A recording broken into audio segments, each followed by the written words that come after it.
Election ಮುಂದಿಟ್ಕೊಂಡು ಈ ರೀತಿ ಮಾಡ್ತಾ ಇದ್ದಾರೆ ಕಾಂಗ್ರೆಸ್. ಬಿಹಾರದ ಒಂದೇ ಎಲೆಕ್ಷನ್ ಅಲ್ಲ, ಇಡೀ ದೇಶದಲ್ಲಿ ಅನೇಕ ಎಲೆಕ್ಷನ್ಸ್ ಆಗ್ತವೆ. ನೆಕ್ಸ್ಟ್ ವಿದಿನ್ 1 ಇಯರಲ್ಲಿ ಇನ್ನೂ 5-6 ಸ್ಟೇಟಲ್ಲಿ ಎಲೆಕ್ಷನ್ಸ್ ಬರುತ್ತೆ.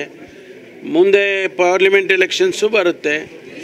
ಅದಕ್ಕೂ ಕೂಡ ಈಗಲಿಂದನೇ ನಾವು ಅವರಿಗೆ ಎಚ್ಚರಿಕೆ ಕೊಡಬೇಕಲ್ಲ.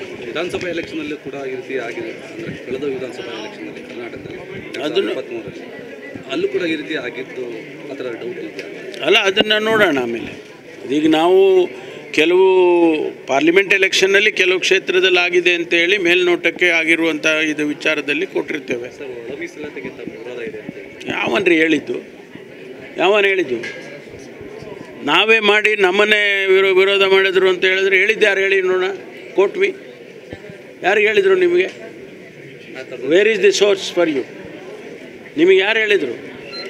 Don't ask such silly questions. ನಿಮಗೇನಾದರೂ ಸೋರ್ಸ್ ಇದೆಯಾ? ಇದ್ದರೆ ಹೇಳಿ. ಸರ್ಕಾರ ಜಾರಿ ಮಾಡುತ್ತೆ ಅಲ್ಲ ರೀ, ಈ ಪ್ರಶ್ನೆ ಕೇಳಬೇಕಾದ್ರೆ you must have some sources. ಸುಮ್ಮನೆ ಕೇಳಿಬಿಡೋದಲ್ಲ. ಇದ್ದರೆ ನಿಮಗೆ ಹೇಳಿ. ನಾವು ಸರ್ಕಾರ ನಾವೇ ಕಮಿಷನ್ ಮಾಡಿದ್ದೀವಿ, ನಾವೇ ಕ್ಯಾಬಿನೆಟಲ್ಲಿ ಡಿಸಿಷನ್ ತಗೊಂಡಿದ್ದೀವಿ, ನಾವೇ ಇಲ್ಲಿ ಇಂಪ್ಲಿಮೆಂಟ್ ಮಾಡ್ತೀವಿ ಅಂತ 100 ಸರಿ ಹೇಳಿದ್ದೀವಿ. ವಿರೋಧ ಇದೆ ಅಂತ ಹೇಳಿದ್ರೆ ಈಗ ಮೊನ್ನೆ ಎ ನಾರಾಯಣಸ್ವಾಮಿ ಅವರು ಮತ್ತು DCM ಇವರೆಲ್ಲ ಬಂದು ಪ್ರೆಸ್ ಮೀಟ್ ಮಾಡಿದ್ರು. ಅವ್ರೇನಾರ ಹೇಳ್ಕೊಳ್ಳಿ, ನಮಗೆ ಗೊತ್ತಿಲ್ಲ. ತಮ್ಮ ಹೆಸರನ್ನು ನೋಡಿ, ಅವ್ರು ಹೇಳ್ಕೊಂಡಿದ್ದಕ್ಕೆ ನಮಗೇನು ಗೊತ್ತಿಲ್ಲ. ನಾವು ನಮ್ಮ ಬದ್ಧತೆ ಚಿತ್ರದುರ್ಗ ಡಿಕ್ಲರೇಷನ್ ಮಾಡಿದ್ವಿ, ಒಳ ಮೀಸಲಾತಿ ಮಾಡ್ತೀವಿ ಅಂತ. ಆನಂತರ ಸರ್ಕಾರದಲ್ಲಿ ನಾನೇ ಮ್ಯಾನಿಫೆಸ್ಟೋ ಬರೆದವನು, ನಮ್ಮ ಪಕ್ಷದ ಮ್ಯಾನಿಫೆಸ್ಟೋ ಬರೆದವನು, ಅದರಲ್ಲಿ ಸೇರಿಸಿದ್ದೀವಿ. ಒಳ ಮೀಸಲಾತಿಯನ್ನು ಅನುಷ್ಠಾನ ಮಾಡ್ತೀವಿ ಅಂತ ಬರೆದಿದ್ದೀನಿ.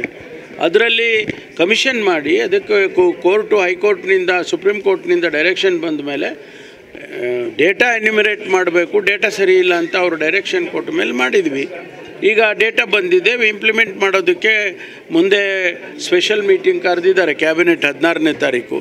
ಆ ಮೀಟಿಂಗ್ನಲ್ಲಿ ತೀರ್ಮಾನ ತಗೊಳ್ತೀವಿ. ಈಗ ರಾಜ್ಯ